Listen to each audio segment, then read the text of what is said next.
Good evening, everyone. Time for another silver update. This is the 1-minute chart of silver provided by netdania.com. You can click on the link below. Got a couple of indicators here, the volume and the MACD. Now, we were actually kind of rolling over. It looked like we were going to try to test the lows again. And then you can see we got massive volume that came in on the Fed minutes. You can see right there, it's 2 p.m. That's when the massive buying came in to the paper. Again, this is just paper. We'll see. We look at the latest Wealth Watchman that it's very clear these are paper games. But I wanted you to look at what I was projecting about some sort of rounding bottom. It just depends on how you draw this, but we'll look at the 1 hour. So you can see an increase in the volume spike. We're not back up to the level that we got on what I'm going to call now, or start calling, and unless we roll over the left shoulder. And you can see pretty big volume on the left shoulder, but it looks like the right shoulder is forming up here. We had that quick run. If you remember, I projected that, if we got up 18, 19 or something like that, it would be, that would be the bottom. But we got a quick run. It got smacked down in the middle of the night, the other night, and then we were rolling over until those Fed minutes came out. And you can see that not only in silver, but also in the euro, starting to rally. You can see in the yen rolling over a little bit, and the British pound, a little bit of a rally. So what were those minutes? Well, just more of the same, really, from the Fed, which we've talked about for the longest time. The Fed is in a box, and they're trapped. They can't raise interest rates. They can't really even stop QE. We saw today that the transports broke down. Now, we had, of course, a massive rally, and I had documented on the member site the chart. We'll just go ahead and revisit it here. The chart of the Dow transports, and that had done a significant breakdown, and it had it before, but this was fairly significant. Let's take the indicators off. It was fairly significant. If you go back to, it was actually 2012 is going to be the beginning of this move that we're looking at here. And you can see if you draw your trend lines in, the more general trend here is not quite as steep a slope, say about 6,800. But if we draw it from the bottom of this trend and we go through most of the touch points, some go below, some go above. It's somewhere in here. But if that's our trend line, you can see we dropped out of it. So we got a huge rally as soon as those Fed minutes came in. And of course, the Fed minutes was the Fed hemming and hawing about whether or not they're going to raise interest rates and stop the money printing. We'll read a little snippet here. This is a quote: "When economic conditions and the economic outlook warrant a less accommodative monetary policy." Now, what accommodative monetary policy? You mean zero interest rates and printing $1 trillion a year to buy bonds? The committee will raise its target range for the federal funds rate. During normalization, the Federal Reserve intends to move the federal funds rate into the target range set by the FOMC, primarily by adjusting the interest rate it pays on excess reserve balances during normalization. The Federal Reserve intends to use an overnight reverse repurchase agreement facility and other supplementary tools as needed to help control the federal funds rate. Now, this statement up here: the committee expects to cease or commence phasing out reinvestments after it begins increasing the target range for the federal funds rates. The timing will depend on how economic and financial conditions and the economic outlook evolve. The committee currently does not anticipate selling agency mortgage-backed securities as part of the normalization process, although limited sales might be warranted in the longer run to reduce or eliminate residual holdings. So we know the Fed's been buying junk mortgage paper. And just to give you an idea of that, let's take a look at the long-term Fannie Mae stock chart. So you can see basically a bankrupt company. They went bankrupt in 2009. during the financial crisis.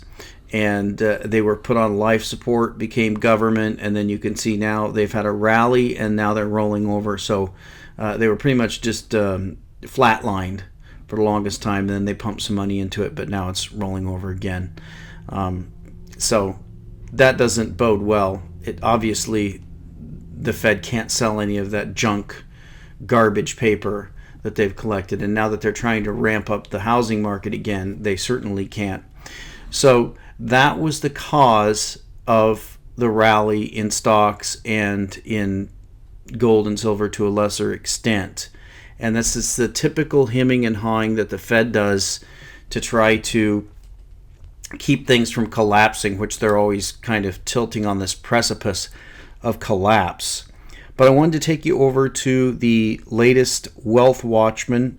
This is another excellent article, and I wanted to go through most of it because this is stuff that I've said a lot of this stuff. There's some stuff I haven't said exactly, but it's stuff that you just have to keep getting into your mind. And the reason why is because they just drum it out of your mind and they beat you down with the price.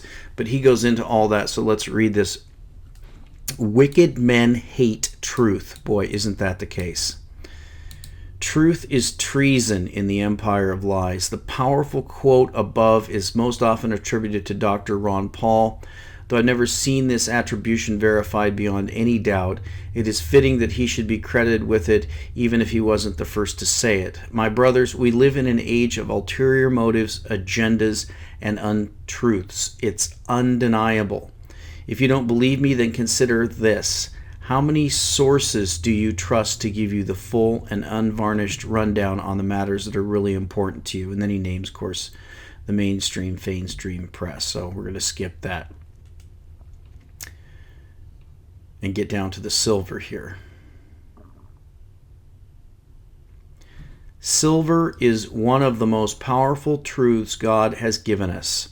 Silver is a siren shrieking out to warn the masses of the crimes perpetuated against them. Silver shields you against financial fraud and malevolence. Silver inoculates its owners against the disease of inflationary central banking.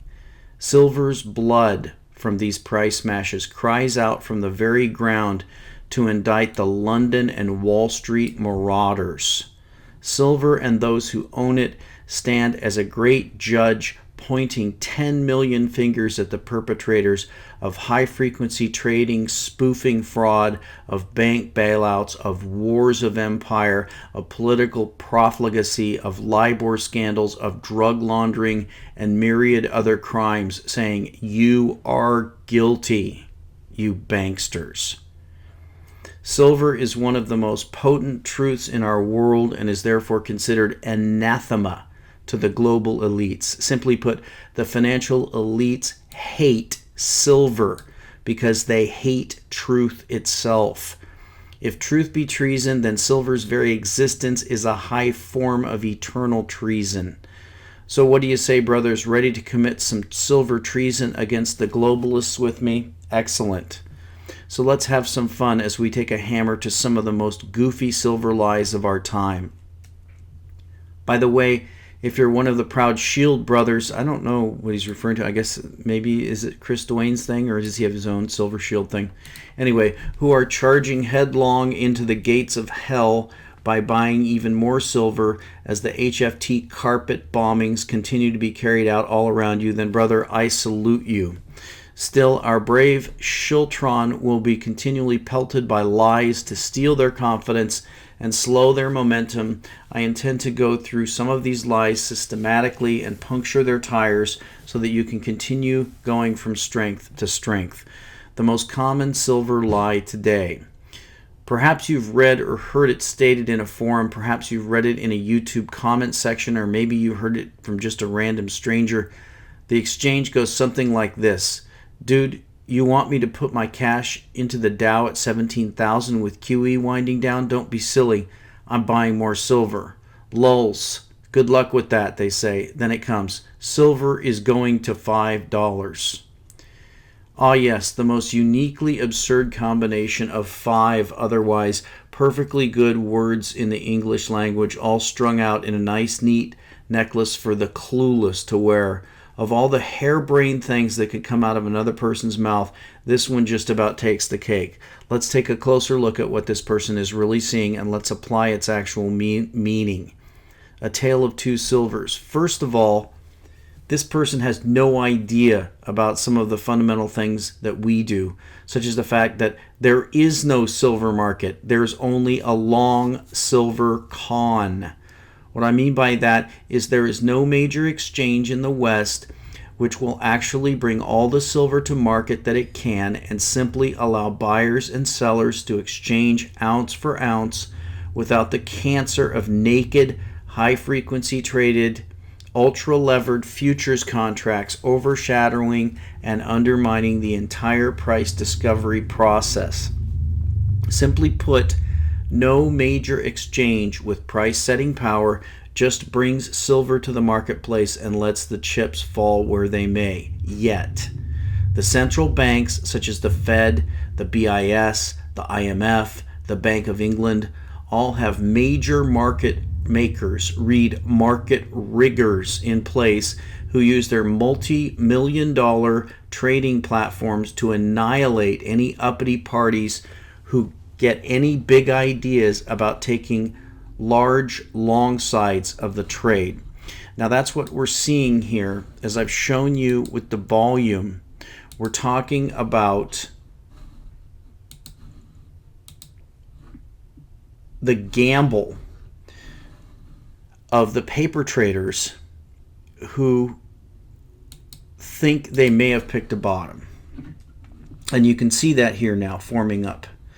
And it's always tempting for someone to come in to make quick paper profit. Now also there have been rumors that there's as much as a 10 or 25% premium offered to the longs who are on the winning side to keep them from taking delivery. That wouldn't surprise me a bit. Most of the longs are playing for a profit. If someone offered you a 10 or 25% profit for something that you maybe had a month or two investment in, you'd probably take it. So that's what we're talking about. We're talking about the paper longs and them placing their bets and coming in and standing against the shorts. But unfortunately, the shorts have the power of all of the banks, all of the central banks, and all of the governments, except for maybe a couple, behind them. They take the new longs on and become the sell short side anytime that danger rears its head. When the new buyers are all maxed out, the banks then simply pull the trigger on the sell side and aim the price for the exact point where they know will start HFT programs of the hedge funds to switch from being buyers to sellers. They do it over and over again.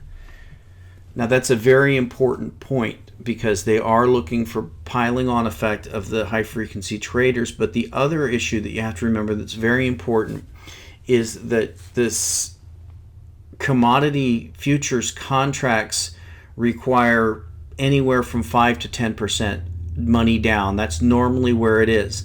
And oftentimes this money is borrowed money. And if it's borrowed money, it has to have collateral. So the people who are on the other side of this trade, the people who are selling silver short that don't have it, they have unlimited amounts of money because they're backed by the central banks. But they also know the banking positions of the people who are taking the longs, and they know that those people are on borrowed money and have to have collateral, and they know how far they can push the price down to where they have to fold because they'll have to put up more collateral to be able to carry those positions. So this is all rigged, not only to get the hedge funds selling, but also to push the price down to where there's a margin call and the longs have to fold. In other words, the banks simply absorb the buying and then push a snowball over the cliff in just such a way to cause a proper price avalanche. It's devious, it's wicked, it's highly immoral, and it's given the full stamp of approval by the U.S. government itself. I've been saying this for years, that it's the Federal Reserve, and actually now I think it's the BIS. I don't even think it's the Federal Reserve. I actually think it's the central bank of central banks that is behind the metal suppression. Real silver. That's a shorthand look at how COMEX contracts or paper silver works or doesn't work. So when that sadly unobservant person talks to you about $5 silver, they're not even aware that they're merely talking about a contractual arrangement of some rigged exchange to deliver adequate metal to everyone who wants it for a quoted price within a certain time frame, okay? Real silver, however, as history shows us, decouples or disconnects from these phony baloney contracts when the banks get too ambitious with the downward spikes. For instance, in 2008, just after the financial crisis kicked into high gear, JP Morgan succeeded in driving the price of COMEX contract silver from $21 to $8 and change, all within a few months. I remember being giddy as I searched the coin shops, the online shops, and the eBay threads looking to load up on $8 silver. Let me tell you, I did the same thing he did. And I was looking to load up on $8 silver, and I actually pulled the trigger at the lowest price that was ever ticked on that chart in October of that year. And I can tell you the cheapest silver I bought were the 1 ounce buffaloes for $12.50. There was a $4 premium on those buffaloes, and the eagles never even went below 16. But something strange happened. This mystical creature called $8 silver was nowhere to be found, anywhere. Like Bigfoot himself, there are plenty of sightings of $8 silver on silver price widgets, but not a single documented case of anyone actually acquiring $8 silver. Not at the big online retailers, not at the eBay auctions, not at my local coin shop. Especially not at my local coin shop, where I did happen to find silver to buy, by the way, for $14 an ounce. What? This newbie watchman told the shopkeeper, $14? Why, that's $6 higher than my computer says. Oh, he responded, well, then just ask the nice computer to sell you some for $8. And just like that, I got it. I understood. The COMEX price widget can say whatever it wants, but there's a limit to the binding spell that it casts. There's a limit to what behaviors it can influence. Somewhere, at some point, reality and human survival instincts assert itself and keeps people from doing financially suicidal things like selling precious treasure to other people for prices that will put them out of business overnight. Sadly, many mining companies in that crisis refused to learn reality, and those mines went totally under. Investors are learning that a COMEX contract can dictate numbers all they want, but they cannot make them puke up their silver hoards to strangers for pennies on the dollar. While this fiat monetary system is alive and kicking, actual silver, which is evaporating by the day in the global supply pool, will never be exchanged among knowledgeable, living, breathing investors for $5 ever again. There is an enormous difference between the price of a COMEX contract and silver itself. Each of you must know this difference and learn how to make it work for you. Conclusion. Since there is no price support for silver and no true markets in general, the financial crooks through their HFT battleships can take the price of COMEX futures contracts wherever they want. There are some in the silver community who say paper silver's going to zero. What they mean by that is at some point they expect the silver metal that humanity demands will no longer be adequately met by those in humanity who wish to go on producing and procuring actual silver to deliver at $5. They expect many producers, miners, refiners, and recyclers to simply throw in the towel in order to avoid incurring any more red ink on their balance sheets. Why go through the motions when you're going to be rewarded with bankruptcy? At that point, the COMEX or the LBMA, pick your favorite fake exchange, will have no choice but to default on delivery at that price, followed by an enormous revaluation higher of actual metal in your hand. Is this scenario possible? I think it is, but only if the crooks who run these things intend to take it that low. Since this watchman is proudly not an insider and does not know their intent, I refuse to tell my brothers this is how it will happen.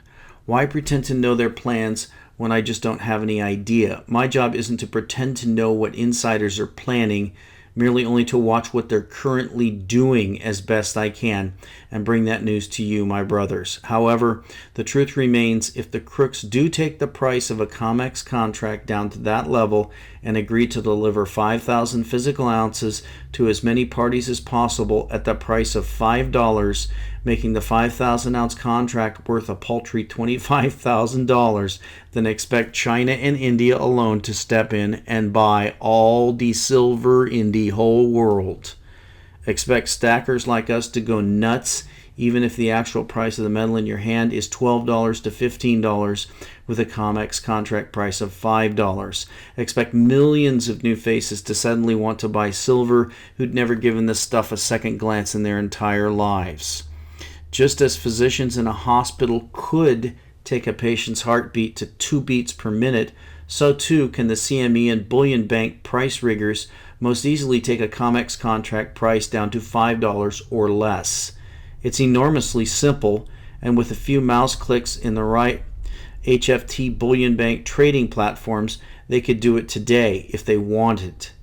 Just like the physician's actions in the hospital, though, they would kill the patient. Taking a COMEX contract to $5 would kill the mechanisms which control said price and, more importantly, which control the actions of billions of people. Doing so would set off a flurry of malpractice lawsuits in both scenarios. Doing so would get our market controllers and set the price of silver free to heights no living person has ever seen.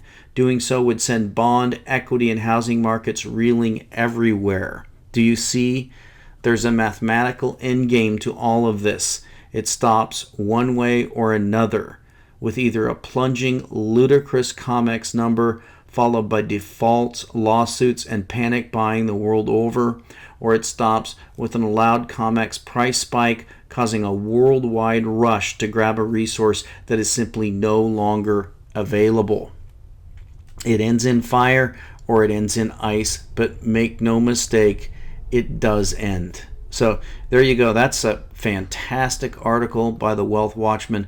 It's really encouraging to see someone come out with the confidence of their convictions. And I agree 100% with what he says. I believe he is correct. And I think that the silver stackers are getting stronger. We've seen it in the numbers of the phenomenal amount of silver eagles sold recently. And the U.S. has already crossed that Rubicon of having to mint more silver eagles than silver is actually mined in the U.S. I still think that one of the absolute keys to this whole thing is going to be Central and South America. I've done previous videos where I covered the numbers of the ounces of silver that come out of these poor Central and South American countries.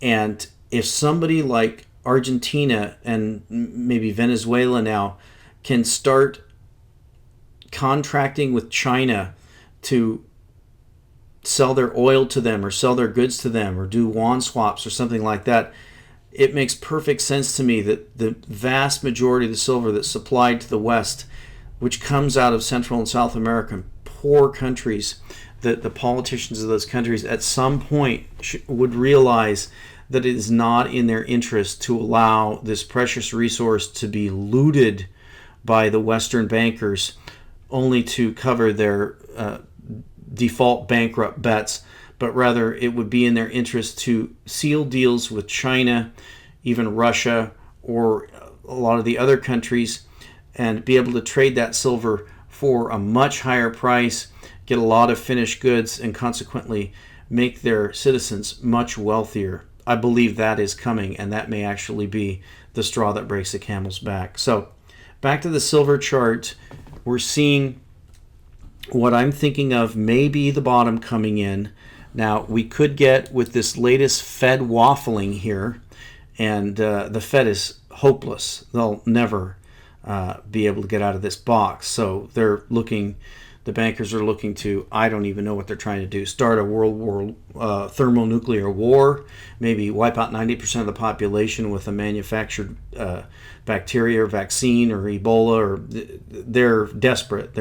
And we've told you this many times, that when these banksters are put into a corner, they're very, very dangerous, because if they're going to go down, they're going to take a lot of people down with them. And if they can cover up their crimes by creating a larger distraction, you can bet they will.